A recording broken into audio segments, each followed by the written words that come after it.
अरळका तापहानी प्रसंगे श्री दत्तवाणी प्रशंसा। राहू दे, काही गरज नाही।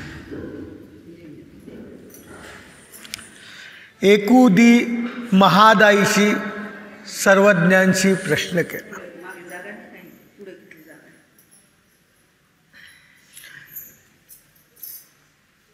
अरळक राजा होता।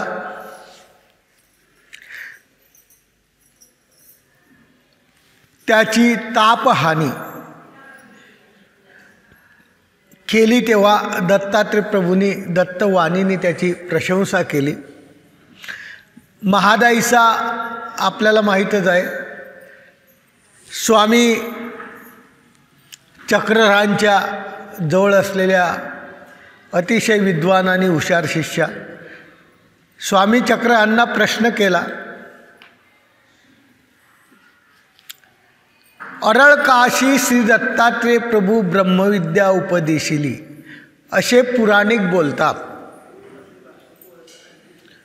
प्रश्न केला की अरळक दत्तात्रय प्रभूपासून त्याला ब्रह्मविद्या प्रकाशित झाली असं पुराणामध्ये बी आलं आहे। म्हणजे अरळकाला दत्तात्रय प्रभूपासून ज्ञान झालं। ब्रह्मविद्या म्हणजे ब्रह्म म्हणजे परमेश्वर, आणि त्या परमेश्वराची विदित करणारी विद्या त्याला ब्रह्मविद्या म्हणतात। ते खरं आहे का? स्वामी म्हणतात आतीबाई आहे, खरं आहे, पण ते तुम्हाला इथून सविस्तर सांगतो आता मी।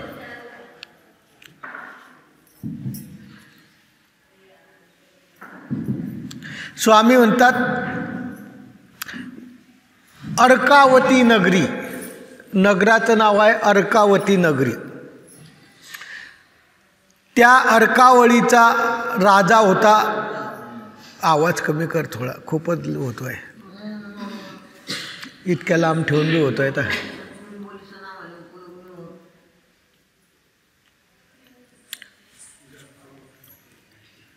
ऋतिध्वज राजा,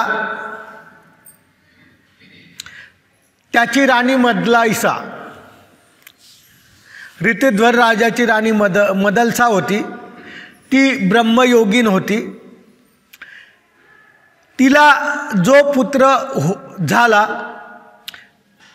तो 16 वर्षी ब्रह्मविद्या उपदेशी, 16व्या वर्षी ब्रह्मविद्या उपदेश व्हायचा आणि त्याला विरक्ती उपजत व्हायची। त्या मदलसेला पुत्र झाला, पुत्र झाला की 16व्या वर्षी त्याला ब्रह्मविद्या व्हायची, आणि ब्रह्मविद्या झाल्यानंतर त्याला लगेच संसाराची काय व्हायची, विरक्ती उपजायची। मग तो वनामध्ये निघून जायचा। असे 4 पुत्र गेले, 1 नाही, 2 नाही, 3 नाही, 4 पुत्र गेले की जन्मले, 16 वर्षाचे झाले। 16 वर्षाचे झाल्यानंतर त्यांना ब्रह्मविद्या झाली आणि ते आपल्या वनांतरी म्हणजे अटन विजन भिक्षा भोजन या माध्यमातून निघून गेले। त्या तथा 6 जण, वासना एक म्हणतो 6, 4 जण एक म्हणतो 6 जण। 5वा अरळक राजा तथा 7वा, 6 झाले तर 7वा अरळक, 4 झाले तर 5वा अरळक। अरळक राजा तो 5वा किंवा 7वा। मग ऋतिध्वजाने त्या मदळेशेला म्हटलं की 5वा पुत्र आपल्याला आता राज्याशी रक्षण पाहिजे, वारस पाहिजे, या राज्याला काय पाहिजे, वारस पाहिजे। मग रायाची हात दिदला, म्हणजे बुवा हा या राज्याला हे राहील। मग मदळसा देहांत समयी, मदलसेचा जेव्हा देहांत आला त्यावेळेस अरळकाला म्हणते, बा तुझं आपत्ती पडेल ते वेळी हे पत्र पाहावे। तुला जेव्हा केव्हा संकट येईल तेव्हा हे पत्र काय करायचं, पाहायचं। ते ऐशे होते, त्या पत्रामध्ये असं होतं, त्यज भज कुरु स्मर नित्यम, त्यज भज कुरु स्मर नित्यम, म्हणजे त्याग करून, भज, भज म्हणजे भक्ती कर,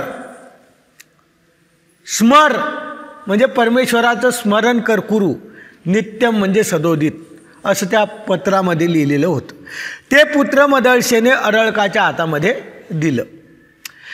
शिरसा वंद्य करून त्यांनी ते ठेवलं. मदळसाने आपल्या योग अभ्यासाच्या माध्यमातून शरीराचं विसर्जित केलं, म्हणजे आत्मा त्याच्यातून निघून गेला, शरीर राहील. ऋतुध्वज राजा सुद्धा काळ धर्माशी गेला, म्हणजे संपला. मग अरळक राज्य करू लागला. राजा कोण झाला? अरळक. मग अरळकाचे 4 बंधू, मागे 4 किंवा 6 काहीही धरा, अरळकाचे 4 बंधू ते विचारतात, हो हो अरळक आमचा बंधू होय. अरळक हा काय आहे? आमचा भाऊ आहे. आणि राज्यास्तव निर्या जाईल. एवढा मोठा आमचा भाऊ, 4 भाऊ आम्ही संपूर्ण संसाराचा त्याग करून परमेश्वराच्या भक्तीमध्ये रममान झालं, परंतु राज्य हा भोगत आहे. आणि राज्य भोगत असताना असं आहे, तपांती राज्यन राज्यांती नरक. नियमच आहे. राजकारणात जर राजा व्हायचा असलं तर शेवटची तयारी म्हणजे नरकाची करून ठेवायची, आणि मग त्या राजकारणात उतरायला काही हरकत नाही. म्हणून ते म्हणतात की राज्यास्तव निर्या जाईल. राज्य असं आहे की जो राजा होईल तो नरकाला जातो, कारण नीतीने वागू शकत नाही, अनितीने वागतो, कारण अनितीला साथ देतो, नीतीला साथ देत नाही. आणि अनितीत वागल्यानंतर या कलियुगाचा धर्मच आहे की त्याला काय होतं? नरकाला जावं लागतं. तरी चाला आन उपदेशू, आपण त्याला नरकाला जाऊ द्यायचं आणि त्या अरळक राजाला आपण आपल्या भावाला आपण उपदेश करू. मग 4 निघाले, त्या राजाला भेटले, उपदेश करायला लागले. तेव्हा तो उपदेश अर्ह नव्हेची, त्याच्या अंतःकरणात तो काही उपदेश पचत नव्हता. मग तिथून काशीश्वर राजाजवळ गेले आणि त्या राजाला अर्ध्यपाद्य केले. हात जोडून त्याला विचारतात, कोण्या कार्याला आले तुम्ही? ते म्हणतात की अरळक आमचा बंधू आहे, त्याने आम्हाला बाहेर घातलं. आम्ही त्याला चांगलं निरूपण करायला गेलो, त्याला आम्ही सांगितलेलं काही प्रभावलं नाही, त्याने आम्हाला काय केलं? बाहेर घातलं, म्हणजे राज्याच्या बाहेर घातलं आहे. आपण स्वतः तो काय करतो आहे? राज्य करतो आहे, तरी अर्ध राज्य तुम्ही घ्या. त्या यांना सांगतात, कोणाला? काशीश्वराला की अर्ध राज्य तुम्ही घ्या, अर्ध आम्हाला द्या. अर्ध तुम्ही घ्या ना अर्ध आम्हाला द्या. काशीराजाने आपल्या सर्व सैन्यासगट स्वारी केली अरळकाच्या राज्यावर. अरळकाच्या राज्यावर सर्व सैन्यासगट काय केली? स्वारी केली. आणि तो चतुर्विध भूतग्रामा दुःख देत अरळकावतीशी आला. चतुर्विध जारज, अंडज, स्वेदज आणि उद्भिज असे 4 च्या माध्यमातून जीवाचा जन्म होतो. कोणताही जीव, म्हणजे मनुष्याचाच नाही तर चतुर्विध हे जे भूतग्राम आहे, ह्या जारज, अंडज, स्वेदज. जारज म्हणजे जारापासून जन्म होणे, अंडज म्हणजे अंडापासून जन्म होणे, उद्भिज म्हणजे जमिनीतून उगवतं जसं पीक, जीवच आहे. जारज, अंडज, स्वेदज, उद्भिज. स्वेदज म्हणजे घामापासून, काहीच्या घामाच्या माध्यमातून किडे निष्पन्न होतात. अशा प्रकारचं 4 या माध्यमातून या जीवाचा जन्म होतो. आणि ते दुःख देत तो अरळकावतीला, म्हणजे अरळक राजाची जी राजधानी होती त्या ठिकाणी तो आला. काशीश्वर राजा अरळक युद्धाला निघाला. काशीराजानी अरळक पराभवला. काशीराजाने अरळकाचा काय केला? पराभव केला. अरळकाचं अवघं सैन्य रणाशी आलं, संपूर्ण सैन्य रणांगणात आलं. राजगृहामध्ये अग्निदग्ध झाले. अशा नगरात थोर आकांत वर्तू लागला. त्या नगरामध्ये थोर अशा प्रकारचा आकांत, हाहाकार वर्तायला लागलेला आहे. मग राजाने प्रधानाला विचारलं की आता अंतकाळी असं म्हणावं, आम्ही पत्र पाहिले. ते पत्र दिलं होतं आईने त्याला आईने पत्र दिलं होतं, जेव्हा तुझ्यावर आपत्ती येईल तेव्हा तरी हे पत्र काय कर, वाच. म्हणून ते पत्र त्यांनी काय केलं, पाहिलं. आणि पत्र पाहिल्यानंतर प्रधानाने ते वाचून दाखवलं. प्रधान म्हणतो, ज्यांनी ज्यांनी चाल केली ते तुमचे बंधू होते. तुमच्या सैन्यावर, तुमच्या राज्यावर ज्यांनी ज्यांनी चाल केलेली आहे ते तुमचे कोण आहे, भाऊ आहे. आणि योगेश्वर होती, संन्यासी आहे. योगेश्वर म्हणजे संन्यासी आहे. त्याचे दर्शन घ्या, त्याचं दर्शन तू काय कर, घे. आणि आज्ञा देती तर करा. आणि ते काय आज्ञा देतील ते करा. मग त्यांनी काय केलं, उपदेशला आणि ब्रह्मविद्या अभ्यास केला. आणि मातापुरी दत्तात्रय प्रभूच्या आश्रमामध्ये, माहूरला दत्तात्रय प्रभूच्या आश्रमामध्ये ऋषीचे आश्रम जे आहे तेथे साधू असती, तिथे भजा, ते जे साधू आहे त्यांचं भजन करा, पूजन करा, असं पत्र वाखाणलं.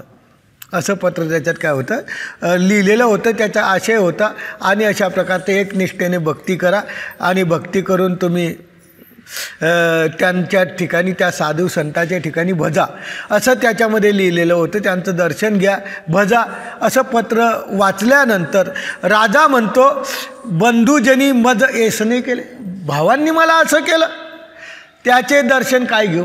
ज्या भावांनी मला या दुःखामध्ये लोटलं, आम्ही त्यांचं दर्शन काय करा. आता आम्ही माहूरला जातो. म्हणून निघाला. एकीकडे अरळकाचे बंधुजन आणि काशीश्वर म्हणतात, आता सर्व राज्य तुम्हीच करा, आता राज्य सर्व तुम्हाला सोपून देतो.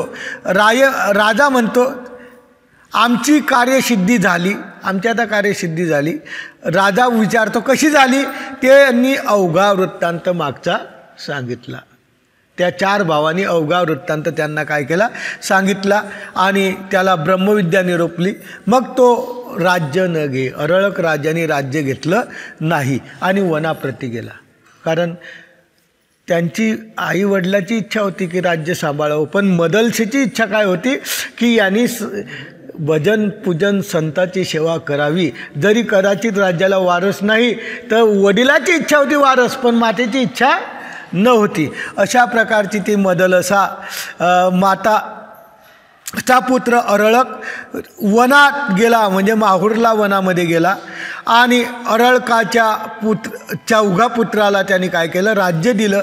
आपल्या आश्रमाला गेला आणि त्या ठिकाणी सह्याद्री श्री दत्तात्रय महाराज त्यांची भेट झाली. तिन्ही तापांनी दग्धायमान झालं होतं. आधी दैविक, आधी भौतिक आणि आध्यात्मिक असे संसारात 3 ताप आहे. याच्यातलं एकही ताप आपल्यावर आला, आपल्याला वाटतं खूप दुःख येतं आपल्यावर, याच्या 3 पैकी एक ताप येतच नाही. एखादाही ताप आला तर समजून घ्यायचं की आपलं संसार अधगतीला गेल्याशिवाय राहत नाही. आधी दैविक म्हणजे दैवाच्या कडेने, देवतेच्या कडेने आलेला ताप, त्याला आधी दैविक म्हणतात. जसं आता कोरोना, आता जसा काय आहे कोरोना, ज्याला लसच भेटत नाही, औषधच भेटत नाही, अशा प्रकारचा ताप काय आहे, आधी दैविक. आधी भौतिक, भूताच्या माध्यमातून, म्हणजे जसं भूकंप होणे, भूत म्हणजे तुम्ही अंगात येसन ते भूत नाही. भूमी, आप, अनल, अग्नी, वायू हे जे पंचमद्भूत आहे, याच्या माध्यमातून जो ताप होतो, जसं बाढ येणं, बाढ येणं म्हणजे हिंदीत म्हणतं, आपल्या मराठीत म्हणता पूर येणं, पूर येऊन वाहून जाणं, हा आधी भौतिक ताप आहे. भूकंप येऊन हे होणं, हा आधी भौतिक ताप आहे. आधी दैविक, आधी भौतिक आणि आध्यात्मिक. आध्यात्मिक स्वतःच्या स्वतः आत्मताप करून घेणं, याला आध्यात्मिक ताप म्हणतात. आणि असा अरळक राजा 3 तापाने दग्धायमान झालेला होता. आणि तो दत्तात्रय प्रभूच्या जवळ आला आणि दत्तात्रय प्रभूंनी त्याचे ताप काय केले, हरले. शंभोली शंभोली म्हणजे ती वाणी अमृत वर्षणी की गा, राजा शांत हो, राजा शांत. दत्तात्रय प्रभूच्या वाणीमध्येच इतकी मधुरता होती. न सुद्धा दुरूनच सांगितलं, अरळकाचे दर्शनासरचे 3 ताप शंभोली शंभोली म्हणून फेडीते झाले. म्हणजे राजा शांत हो, राजा शांत हो असं म्हटल्यानंतर त्याचे ताप हरले आणि तो दत्तात्रय प्रभूची सेवा करायला लागला. महाराईसा विचारते, जी जी दत्तात्रय प्रभूची आणि अरळकाची भेट कोणत्या वेशात झाली? दत्तात्रय प्रभूचा एक थोडं वेश आहे, बरेच वेश आहे. तर कोणत्या वेशामध्ये अरळकानियाला दत्तात्रय प्रभू महाराजांनी भेट दिली? स्वामी म्हणतात, दत्तात्रय प्रभू अरळकाशी भेटी तो मातांग वेश. मातांग वेशामध्ये अरळकाची आणि दत्तात्रय प्रभूची काय झालेली आहे? भेट झालेली आहे. महाराज सांगते जी कशी झाली? स्वामी म्हणतात, माता अरळकाशी पत्र दिले होते. त्या पत्रात हेच लिहिलेलं होतं आणि त्या पत्रात जो आशय होता तो कधी वाचायला सांगितला होता? जेव्हा तुझ्यावर आपत्ती येईल तेव्हाच त्या पत्रातला आशय वाचायचा. हे पत्र तोपर्यंत तू काय कर? आपल्या मुलांना अशी कितीही पत्र ते कधीच वाचून फेकून देतील. आपत्ती यायचं कामच नाही. पण त्यांनी म्हणजे आपत्ती यायचं काम नाही म्हणजे सर्व आपत्तीनेच परिपूर्ण आहे आपण, त्याच्यामुळे आपत्ती आपल्याला किती येतील काही सांगता येत नाही. म्हणून त्या अरळकाचे ताप त्यांनी काय केला?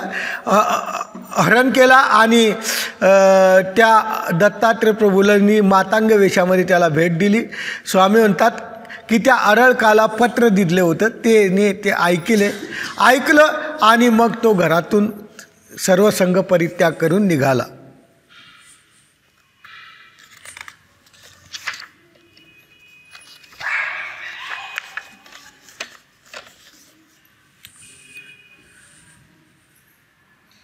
अरळक राजा त्या राज्यामध्ये असताना कसा निघाला ते म्हणतात की अरळक राजा रात्रीच्या वेळेस, राजा होता ना शेवटी काय होता? राजा. आता राजाने राज्यातून पळून जाणं म्हणजे साधी गोष्ट आहे का? आपल्याला आपल्या घरातून पळून जाणं तर दिवसा ढवळ्या काही पळून जाता येत नाही, आहे का नाही? पोरी पळून नेतात.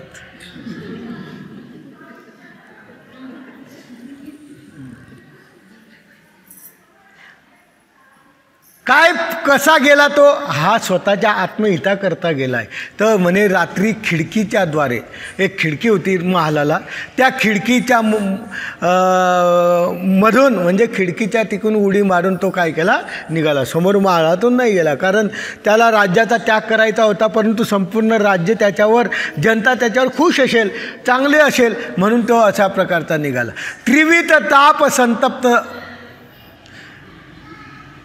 होता. तिन्ही तापाने तो दग्धायमान झालेला होता. असा तिन्ही तापी अरळक निघालेला आहे. सह्याद्री पर्वताला, मातापुराला आला. वनदेवाला त्याची भेट झालेली आहे आणि वनदेवाला पर्वतासमीप तो आल्यानंतर दत्तात्रय प्रभूंनी त्याला स्पर्श केला. स्पर्शून काय म्हणतात? अरळकाच्या अंगी तो स्पर्श, सुख, नुसता परमेश्वराचा हात आपल्या पाठीवर बसणं म्हणजे स्पर्श होणं म्हणजे साधारण गोष्ट नाही. ज्याला काही कळत नाही अशा लोकांना बी नुसता परमेश्वराने धक्का लावला तर इतका मोठा फायदा होतो की संबंध दानाचं काय मिळतं? फळ होतं. आता हा तर अतिशय राजा, विद्वान, हुशार, त्या पत्राचा त्याच्यावर झालेला परिणाम आणि परमेश्वराचा त्याला स्पर्श झाला. तर स्पर्श आल्यानंतर शांत वाटते. म्हणून तुम्ही सांगितलं की विशेष नुसता नमस्कार केला, विशेष जर कपाळाला लावून नमस्कार केला नुसता तर दिवसभर काय होतं? चार्जिंग होतं. ते न सुद्धा परमेश्वराचा प्रत्यक्ष स्पर्श झाला, त्याला सुख झालं आणि अंग निवे, त्याला जो अंतकरणात 3 ताप होते ते काय झाले? निवून गेले, शांत झाले. अरळकानं मनामध्ये विचार केला, आज कोणत्या पुरुषाची भेट होईल? आज कोणत्या पुरुषाची भेट? तर दत्तात्रय प्रभू महाराज देवगिरी पर्वताहून दक्षिणेकडे जात असताना अरळक उत्तर दिशेहून कडून येत होता. पर्वत घाटाच्या खाली, घाट म्हणजे उंच असा पर्वत राहतो, त्याच्या खालचा याला अशा घाट म्हणतात. त्या ठिकाणी निळ्या रंगाचा खडक होता. तिथं अरळक असा जात होता. पलीकडून दत्तात्रय प्रभू पारध्याच्या वेशामध्ये येत होते, मातांग वेशामध्ये येत होते. दत्तात्रय प्रभू अशा प्रकारचा उभा खडीव सावला म्हणजे खळ दिलेली जी कपडा राहतो तो नेसलेले होते. श्रीमूर्तीवर मळण अशा प्रकारचं होतं.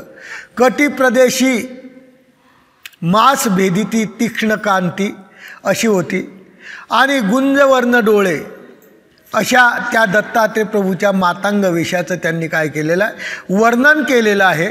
आणि श्रीकरी पिंगटा सुनियाची जोड, श्रीचरणी दुतळियाचे उपान्नव, दुतळे म्हणजे हत्तीच्या दाताचे, खांद्यावर मासाची कावड, अशी श्रीमूर्ती डोलत डोलत, डोलत डोलत म्हणजे अशी येत होती. म्हणून सर्वज्ञ श्रीकराचेनी अनुकारे दाखवले. आमच्या महादाईसाला दाखवलं की दत्तात्रय प्रभू महाराज कसे येत होते.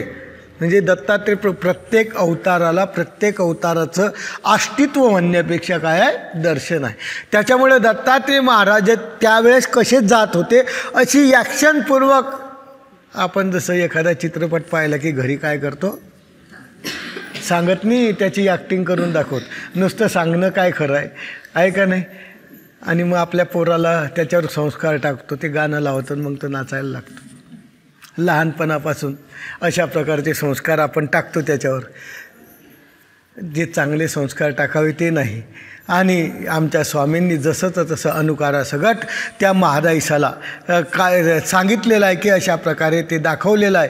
अरळक निकट आला, दत्तात्रय प्रभूंनी अरळकाला पाहिलं आणि संबोली संबोली अशी 3 वेळ म्हटलं. आणि 3 वेळा सरत अरळक जळत जात होता. तो शांत झाला, सुखी झाला.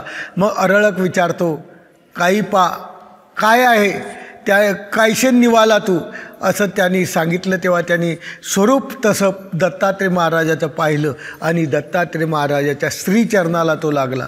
सर्वज्ञ म्हणतात श्री दत्तात्रय प्रभूंनी त्याचे 3 ताप दर्शनासरसे शंभोली शंभोली म्हणून फेटते झाले.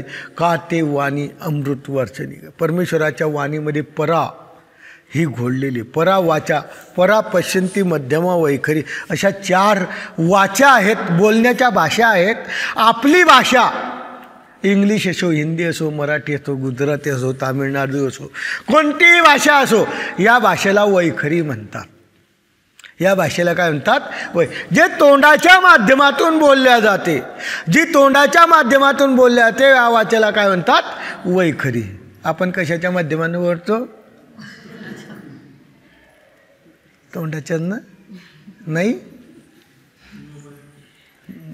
अरे मोबाईल जरी म्हटला तर तोंडाच लागतं ना, न सुद्धा मोबाईल बोलू शकन का. ते डोळ्यांनी वाचावं, तोंडाने वाचावंच लागेल ना. व्हॉट्सअपनं गेलं तरी, गेलं कशानं तरी, तुम्हाला ते कशाने वाचावं लागेल का. तुम्ही असा तर काही प्रकार नाही ना. तोंडाशिवाय वैखरी भाषा नाहीच. जो गुंगाई त्याला बोलता येतच नाही. अशा प्रकारची वैखरी 4 परा पश्यंती मध्यमा वैखरी. मध्यमा म्हणजे होटाचं बोलणं. होटाचं बोलणं आपल्याला जमत नाही, हे देवतेचं काम आहे. पश्यंती म्हणजे दृष्टीचं बोलणं. नुसत्या दृष्टीने खुणावलं तर पुढच्या देवतेला कळतं. अशा प्रकारचं बोलणं त्याला पश्यंतीचं बोलणं म्हणतात. आणि परा म्हणजे आमच्या स्वामींनी गोविंद प्रभू बाबांसोबत रुद्धपूरला पिवळ तळोलीच्या ठिकाणी ज्या भाषेमध्ये बोलणं केलं ते काही कळालं नाही कोणाला, फक्त त्या 2 अवतारालाच कळलं. एकमेकात त्या 2 अवताराला कळालं, त्याला म्हणतात पश्यंती. अशा प्रकारचं स्वामी चक्रांनी सांगितलं की ती वाणी अमृतवर्षिणी, परावाणी होती, अमृतवर्षिणी होती. स्वामी म्हणतात अशा दत्तात्रय प्रभूची वाणी अमृतवर्षिणी की ज्या वाणीतून 3 ताप गेले. मादाईसा म्हणते जी त्या वाचेपासून अमृत वर्षलं. आम्हासाही हे अमृत वर्षावं, तुमच्या वाणीतून आम्हाला बी अमृत वर्ष व्हा. अरळकाचे ताप गेले, अमृत संजीवनी त्यांना वाचा भेटली, त्यांचे ताप गेले. असं म्हणून श्रीचरणाला लागला. कोण, अरळक राज. सर्वज्ञ म्हणतात अरळक दत्तात्रय प्रभूच्या ठाई अनुसरला. आणि तो अरळक अनुसरणं खूप महत्त्वाचं आहे. आणि अरळक दत्तात्रय प्रभूच्या ठिकाणी त्या ठिकाणी काय झाला, अनुसरला. म्हणजे सर्व संग परित्याग करून परमेश्वराच्या जवळ राहणे याला म्हणतात अनुसरणे. आणि तो अनुसरला. दत्तात्रय प्रभूपासून त्याला ब्रह्मविद्या झाली. अरळकाला ज्ञान झालं. नसुद्धा दर्शनाने उद्धार होतो. दत्तात्रय प्रभूच्या नसुद्धा दर्शनाने उद्धार होतो. याला तर काय झाली, ब्रह्मविद्या आली. बिलकुल वाया जायचं काम नाही. प्रमाद नावाचा 0 बजेट. प्रमाद होणारच नाही, त्याला दोष होणारच नाही, अशा प्रकारची ब्रह्मविद्या निरोपली आणि योग्य करून आपल्या प्राप्तीला कधीचाच गेला. आता विचार करसान की आता जाईन, तो गेला कधीचाच. अशा प्रकारचे हे अरळकाचे. पुढे है हया श्री दत्त वरदान कथन. एकदा काय आलं, महादाईचा प्रश्न करते. पुराणामध्ये असं आलं, प्रत्येक ठिकाणी महादाईसांनी प्रश्न विचारला आणि आपल्याला माहिती झाली महादाईचे उपकार महानुभव पंथावर आहे. आपण काय करतो, तुम्ही फक्त बोलत राहा, आम्ही काय करतो, ऐकत राहतो. पण महादाईसा तशी नव्हती. महादाईसा काय करायची, वाचायची आणि त्याच्यावर जिज्ञासा करायची. आणि जिज्ञासा करणं हे ब्रह्मविद्याशास्त्राचं लक्षण आहे. आणि तिने जिज्ञासा केली म्हणून आपल्याला कळालं, नाही तर आपल्याला काही प्रश्न उपस्थित, आपल्याला उत्तर येत नाही तर प्रश्न कुठून उपस्थित होईल. उत्तर देणं सोपं आहे, प्रश्न करणं कठीण. तुम्हाला काय वाटतं, बरोबर आहे ना, की प्रश्न करणं सोपं आहे? नाही. म्हणजे मास्तर लोक प्रश्नपत्रिका काढतात ना, ते कठीण आहे, पण उत्तर देणं मात्र सोपं आहे. म्हणून ते म्हणतात की दत्तात्रय प्रभू महाराजांचे जे चरित्र आहे हे महादाईसाच्या माध्यमातून आपल्याला मिळाले. महादाईसांनी प्रश्न केला की जी पुराणामध्ये असं आहे की जे श्रीकृष्ण असं म्हणतात, यश्यानुग्रहमिच्छामी तस्य वित्तम हराम्यहम अपदा शोक कष्टंच तस्य दुःखम पदे पदे. श्लोक संस्कृत शिवाय काहीच नाही. कुठं बी आमच्या स्वामीला मराठीचा अभिमान होता, पण प्रत्येक ठिकाणी भाषा मात्र अर्थो दुःख तरसो चित्त जिज्ञासुरत्तमोमयी सूत्र आहे स्वामींचं. अर्थार्थी नित्यपदाकांक्षी श्रद्धया आहे ना, सूत्र आहे ना, सर्व संस्कृत आहे. परत त्याच्याकरता शास्त्री होण्याची गरज आहे. उद्यापासून सर्व काय करा, फॉर्म भरून टाका. म्हणजे आमच्या गुरुकुलमध्ये विद्यार्थी होतील. यश्यानुग्रहम इच्छामी, यश्यानुग्रहम इच्छामी, ज्याच्यावर मी कृपा करतो, तस्य वित्तम हराम्यहम, त्याचं वित्तीय द्रव्य त्याला कंगाल करून टाकतो. परमेश्वर ज्याच्यावर कृपा करतात त्याला भिकारी करतात. आपलं उलटं काम आहे. आपण काय म्हणतो, आम्ही परमेश्वराची भक्ती करायला लागलो तर आमच्यावर आपत्ती यायला लागली. म्हणजे परमेश्वर आम्हाला दुःख देतो, पण ज्याला दुःख देतो तो भाग्यवान. यश्यानुग्रहम इच्छामी तस्य वित्तम हराम्यहम अपदा शोक कष्टंच. आपदा म्हणजे आपत्ती, शोक म्हणजे दुःख, कष्ट म्हणजे नाना प्रकारचे शारीरिक कष्ट. तस्य दुःखम पदे पदे, त्याला मी पदाला दुःख देतो. का तर त्याला परमेश्वराच्या प्राप्तीला जायचं राहतं, त्याच्यावर परमेश्वर वश झालेला आहे, म्हणून त्याला अशा प्रकारचे दुःख देतो. द्वापरी श्रीकृष्ण चक्रवर्ती आपण राज्य केलं. द्वापार युगामध्ये श्रीकृष्ण चक्रवर्ती स्वतः राज्य केलं आणि भक्ताला राज्य करवलं असं लोक म्हणतात, पण कोणालाच राज्य करवलं नाही. श्रीकृष्ण चक्रवर्तींनी आपल्या कोणत्या भक्ताला राज्य करवलं, एखादं उदाहरण कोणाला केलं? श्रीकृष्ण चक्रवर्तींनी स्वतः राज्य केलं ठीक आहे, पण भक्ताला करवलं म्हणतात. कोण राजा झाला? अर्जुन झाला का? मग पुढे नाही सांगितल्यापेक्षा झाला का? ज्या राज्यासाठी श्रीकृष्ण चक्रवर्तींनी त्यांना युद्ध करायला लावलं, युद्ध कशासाठी युद्ध केलं? राज्यासाठी. मग राजा उद्यायला पाहिजे होता ना 8-15 दिवस तरी. हां नाही, प्रत्यय कुठं धर्मराजाला राज्य केलं? तो स्वतः थांबला, केलं नाही. त्याला बी जा म्हटलं होतं, त्याला थांबा म्हटलंच नाही. त्याला नरकाचं दर्शन झालं म्हणे एवढुशाने, राज्य केलं नाही, राज्य झालं नाही. युधिष्ठिर एक दिवस बी राजा झाला नाही. कुठं आहे? केलं नाही. तो जबरदस्ती आपल्या नातोंडाच्या मोहास्तव काय झाला, थांबला. म्हणून त्याला सर्व कलियुगातल्या या नरकाचं काय झालं, दर्शन झालं. आणि मग ते राजा झाला का? राजा न होता झालं दर्शन, पण श्रीकृष्ण चक्रवर्तीने त्याला म्हटलं नाही की थांबो, नाताला तो राज्य देऊन टाक. ते पाहिलं असतं, जे झालं असतं तर परमेश्वर समर्थ होते, परमेश्वर काही करू शकत होते. कोणालाच राजा केलं नाही. कारण असं वाटत असेल की आमच्या स्वामींचंच फक्त तत्त्व असं आहे की बुवा संन्यास घ्या. श्रीकृष्ण चक्रवर्तीचं बी तत्त्व हेच आहे, काय करा, संन्यास. श्रीमद भगवद्गीता बी हेच सांगते. जे आमच्या ब्रह्मविद्यामध्ये सांगितलं ते श्रीकृष्ण चक्रवर्तींनी भगवद्गीतेत सांगितलं. त्यागात शांती, त्याच्याशिवाय शांतीच नाही. शांती पाहिजे असली तर त्याग मात्र करणं अत्यंत गरजेचा आहे. अशा माध्यमातून भक्ता करवी करवले हे वाक्य कैसे घडे. महादायसांनी प्रश्न केलेला आहे की भक्ता आपण बी राज्य केलं आणि भक्तांनी राज्य करवलं असं कसं घडलं. स्वामी म्हणतात तेची मागितले म्हणून, तेही तेच मागितले म्हणून सर्वज्ञातले बाई जीवासारखा मागता आणि परमेश्वरासारखा दाता, जो जे मागे ते त्याशी दे. परमेश्वर काय म्हणतात, तो तेही तेच मागितले, त्यांनी राज्य मागितलं पण राज्य होऊ दिलं नाही, परंपरेला दिलं, त्यांच्या परंपरेत राज्य आलं.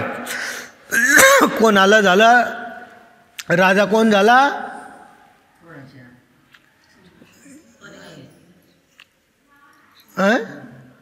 महाभारत संपल्यानंतर राजा कोण झाला, परीक्षिती. म्हणजे धर्मराजाचा कोण की अर्जुनाचा, हां अर्जुनाचा नाही, अर्जुनाचाच आहे, धर्मराजाचा नाही. कोणाचा मुलगा होता परीक्षिती, अभिमन्यू कोणाचा मुलगा होता. म्हणजे परंपरेनं कोणाचा नातू आहे तो. मग कोणी थांबायला पाहिजे होतं, आजोबांनी थांबायला पाहिजे होतं ना. हा युधिष्ठिर लांबचा आजोबा होता, जवळच्या आजोबांनी थांबायला पाहिजे होतं ना. हे दोन भाऊ होते पण नाही ममता म्हणून थांबले, मोठे म्हणून नाही थांबले. आणि त्या राज्याची ममता म्हणून काय आलं थांबले. ममत्व नको पाहिजे. श्रीकृष्ण चक्रवर्तींनी ममत्व त्याग करण्यासाठी तर हेमवंताला पाठवलं. पांडव हिमालयात का पाठवले, तुमचं काम झालं, तुम्ही आता तुमच्या मार्गाला लागा. पण युधिष्ठिराचं ममत्व त्या परीक्षितीमध्ये होतं, त्या राज्यामध्ये होतं. म्हणून 7 दिवस काही न खाता, काय खाल्लं, हवा खाल्ली न, कसं काय काही नाही खाल्लं म्हणतं, काहीच कसं खाल्लं, तर हवा खाल्ली तर नरकाचं दर्शन झालं. आता तुम्ही काय खाता,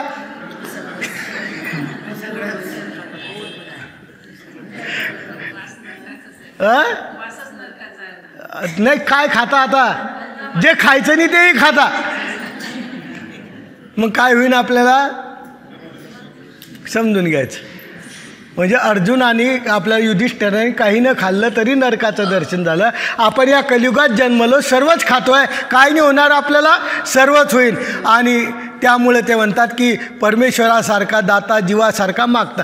जीवानी मागावं परमेश्वराने द्यावं, पण एकनिष्ठतेने मागितलं तर. नाही तर उठलं की 10 रुपयाचं नारळ,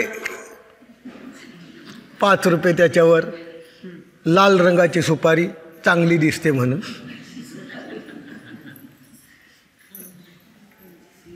आता तरी 10 रुपये ठेवता. मला वाटतं पूर्वीच्या काळात आम्ही लहान होतो ना, तो 1.25 रुपयाच ठेवायचे. किती बी मोठा आला की तो नारळ, नाही 1.25 रुपया ठेव, 1 रुपया 25 पैसे. आठवते तुम्हाला. मान कशाला होता, करून घेतला मान. कधी कोट्याधीश बी असला तर तो 100 रुपयाच ठेवायचा. असं कुठं मान आहे, कुठं लिहिलं देवानी. आतापर्यंत चरित्र ऐकले तुम्ही, आता चरित्र मानगिन न होता.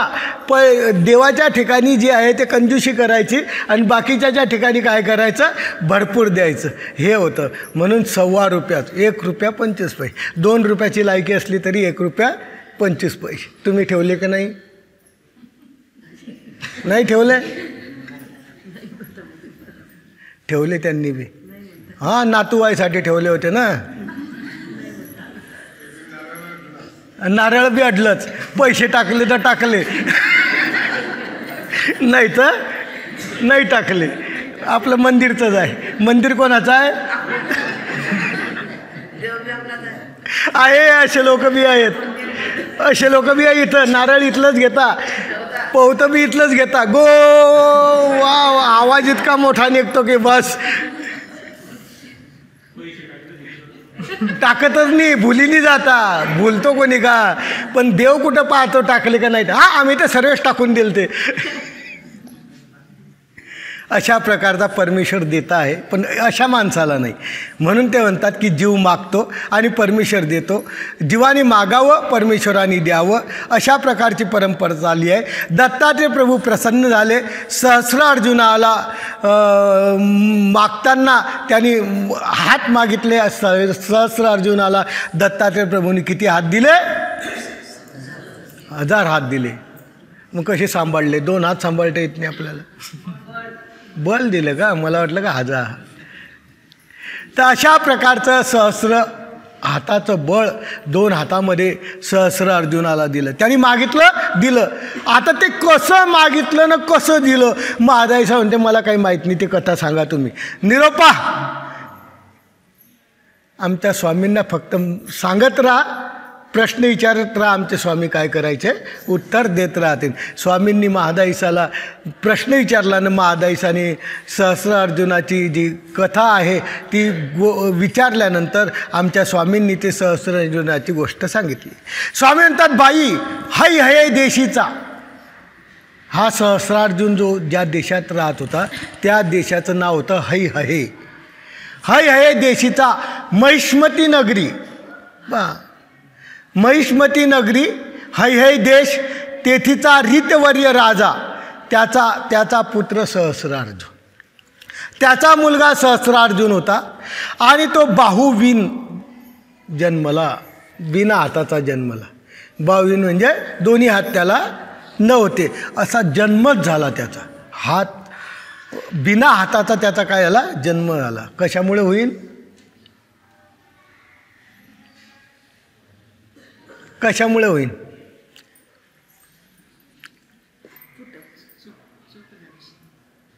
नाही, आता चूकता संबंधच नसतो.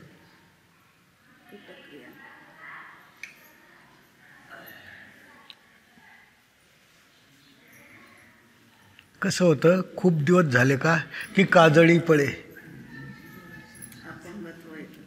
काजळी पडे. हां, अपंगत्वाचा लेप. क्रिया तशी घडली की तशा प्रकारचा लेप निष्पन्न होतो. येत आहे भजन ज्या पात्राच्या ठिकाणी घडलं ते पात्र संतुष्ट झालं की लेप आपल्याला लागला. मग लंगडा असला तर लंगडा जन्म, आंधळा असला तर आंधळा जन्म. जन्मताचाच विषय हा. जो जन्मतो त्याचा विषय, जो अवांतर होतो त्याचा विषय याच्यात नाही. ते शारीरिक दोष आहे. अवांतर जे होतात ते शारीरिक दोष आहे. पण जन्मताच असे जे जन्मतात त्यांना दोष कशाचा आहे? आपल्या भजनाचा आहे. आपण भजन घडलं आणि आपण काय करतो? भिकाराच्या ठिकाणी दान देतात ना, पंक्तीच्या पंक्तीच उठवतात. आता या लॉकडाऊनमध्ये बऱ्याच भिकाऱ्यांना जीव घातलं. कोट्याधीश लोकांनी भिकाऱ्यांना जीव घातलं. म्हणजे आपण कोट्याधीश लोक असून भिकाऱ्याचा लोभ जुळवून घेतला. आता पुढे जाऊन काय जन्माला येऊ आपण? मग कोणी केलं हे? देवाने? हां, आपणच केलं ना. म्हणून लक्षात ठेवा, देवानी सांगितलेलं आहे, दातव्यमिति यद्दानम दीयते अनुपकारेने देशे कालेच पात्रेच तद्दानमचं. कधी बी दान करायचं ना तर पात्र व्यवस्थित पहा. चांगल्या पात्राच्याच ठिकाणी दान करा. चांगल्या पात्राच्या ठिकाणी दान केलं तरच तुमचा लेप चांगला निष्पन्न होईल आणि तुम्हाला चांगलं मिळेल. तुम्ही जर वाईट लेप जोडून घेतला भजनाच्या माध्यमातून, हे सर्व भजनाचे दोष आहे. भजनाने जसं जसं घडलं तसं तसं लेप संतुष्ट आला की तो लेप आपल्या जीव स्वरूपावर चिन्ह उमटतं. आहे का नाही? सर्व खाण्यानीच उमटतं. आहे का नाही? याच्या व्यतिरिक्त कशानेच उमटत नाही. अन्नदानानेच सर्व लेप काय होतात? निष्पन्न होतात. आणि असे अन्नदान जर तुम्ही चांगल्या पात्राच्या ठिकाणी नाही केलं तर ते लेप निष्पन्न होतात. तशा प्रकारचा याचा होता. बाहुवीन हा जन्मला. मग पिता वारला, काळ धर्माशी गेला म्हणजे वारला. मग मंत्री मिळाले, सर्व मंत्री एकत्र झाले. ते म्हणतात हा सहस्रार्जुन उपाळंग, याला हात नाही, याला राज्य देता येणार नाही.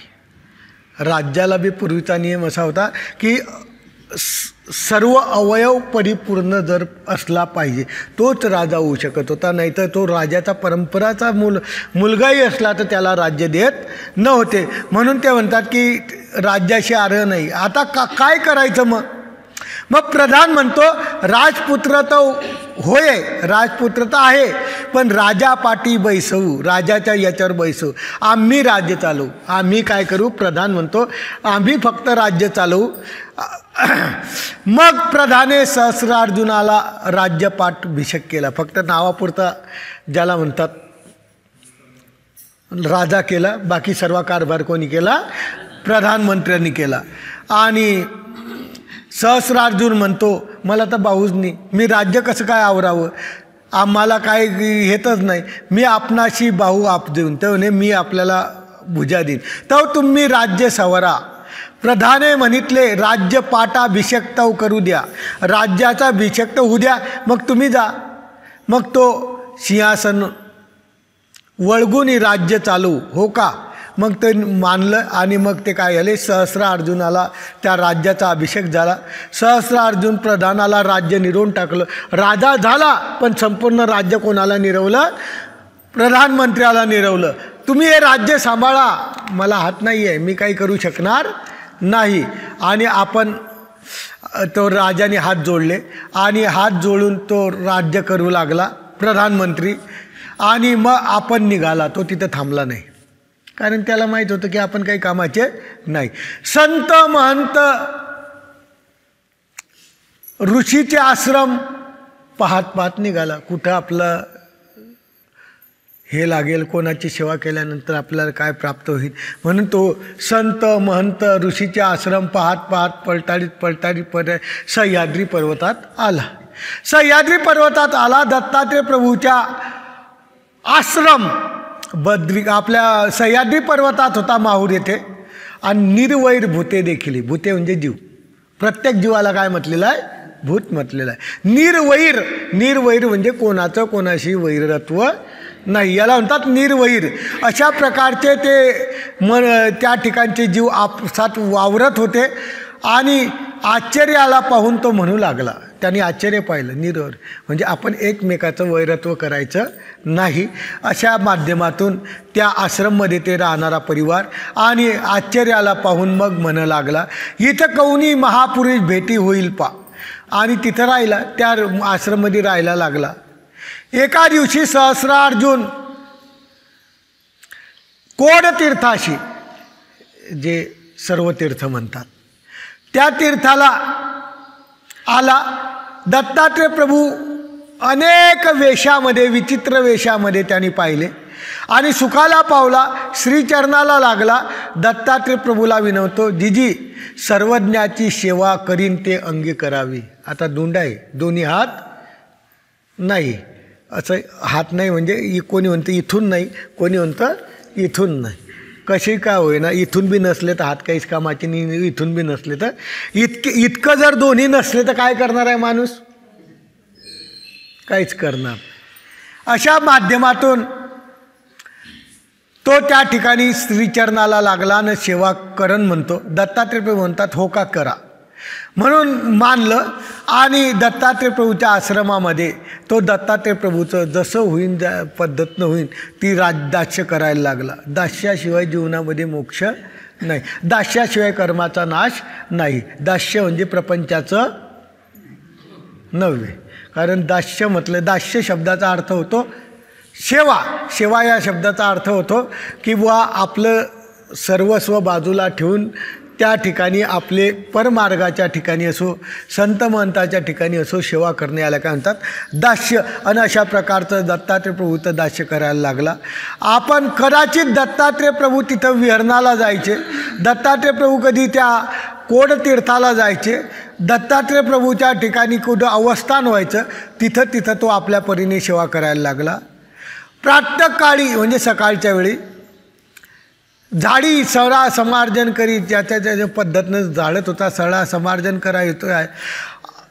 दत्तात्रय प्रभूला जीव घालायचा म्हणजे काही पदार्थ वगैरे कोणाकडून तरी प्राप्त करून घ्यायचा, अशा प्रकारची सेवा करायचा. असं असता काय करायचा तो, की मर्दना द्यायला लागला, मारदन करायला लागला. आणि एका दिवशी दत्तात्रय प्रभू केश कळाप, दत्तात्रय प्रभूचे केश होते ते श्रीकराने हे करत होते.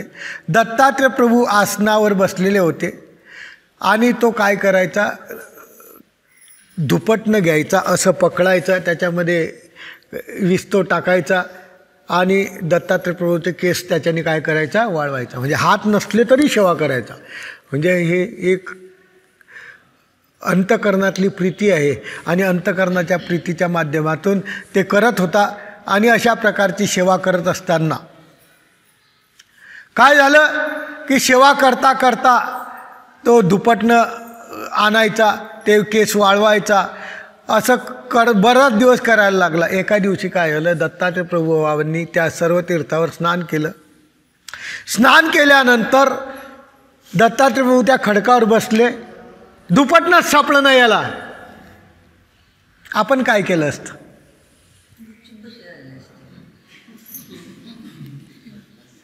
आपली सी आहे, गुपचूप बसे राहिले असते. नाही, डोकं चाललं बी असतं तर चालवलं नसतं. कारण स्वतःवर आली की काय होतं, बंद होतं.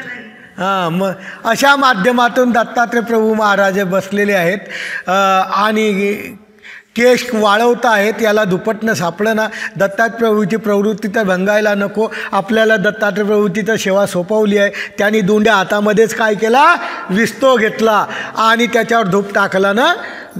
किती मोठा कमाल आहे.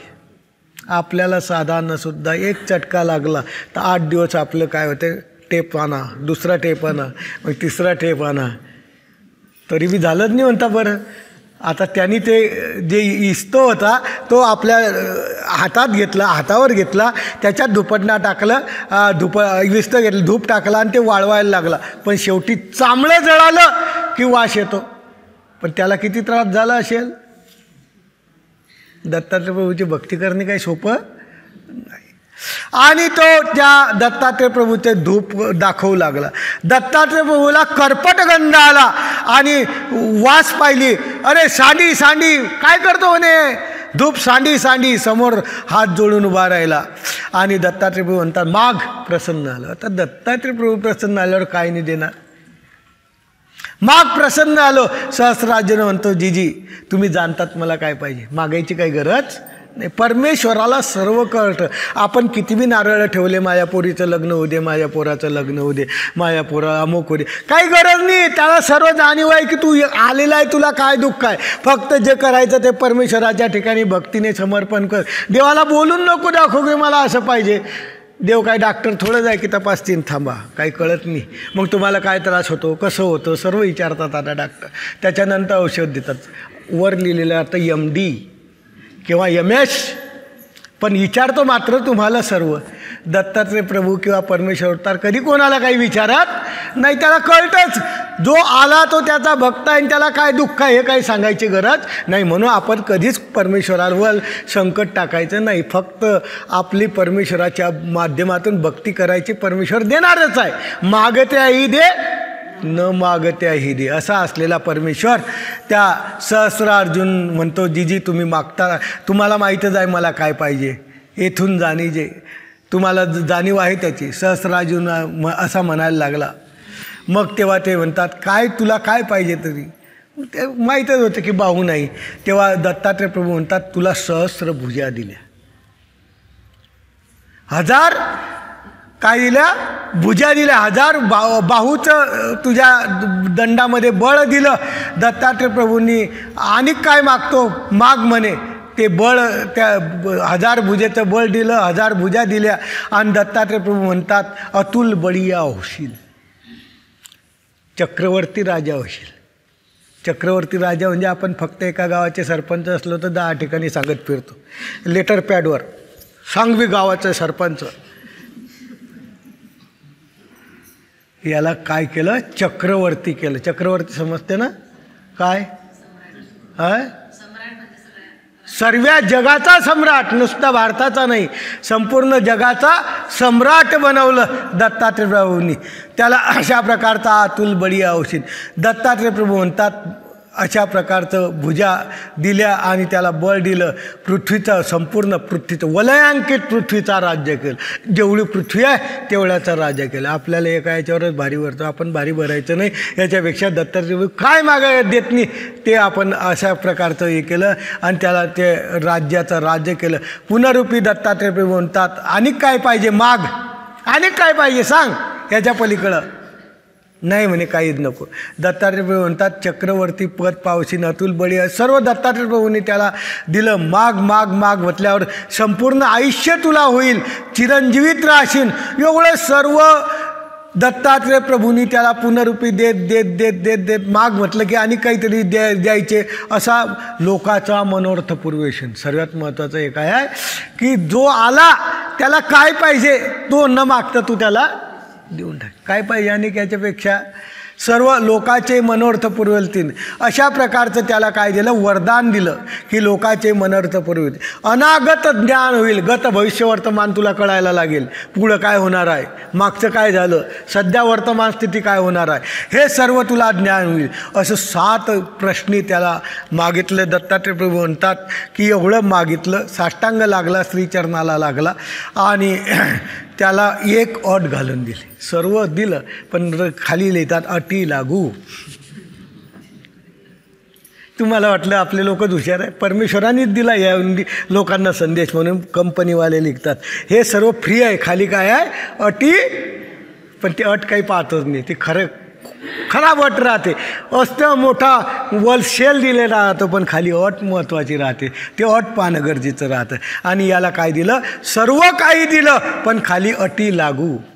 काय अट लागू, ब्राह्मण स्त्री गाय या तिघांची जर हत्या केली तर परत दरिद्री झाल्याशिवाय राहणार. दत्तात्रय महाराज देतात तसं घेतात बी. आपल्या गावाला दत्तात्रय महाराजाचं वरदान आहे मग आहे ना, म्हणून दत्तात्रय महाराजावर आपला विश्वास आहे.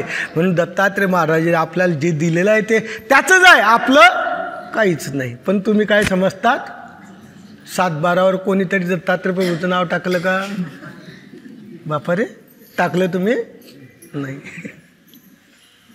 बस झालं, दंड.